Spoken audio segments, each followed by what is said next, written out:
VSCC 24 news, सच के आगे कोई नहीं।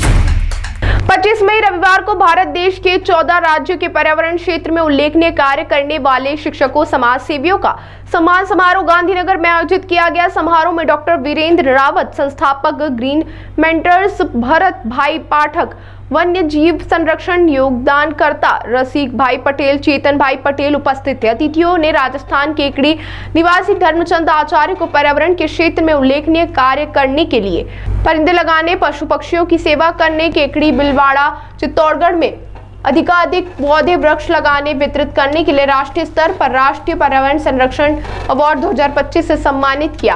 आचार्य वर्तमान में राजकीय उच्च प्राथमिक विद्यालय कल्प वृक्षधाम पलोदी, ग्राम पंचायत रघुनाथपुरा, पंचायत समिति गंगरार, जिला चित्तौड़गढ़, राजस्थान में कार्यरत हैं।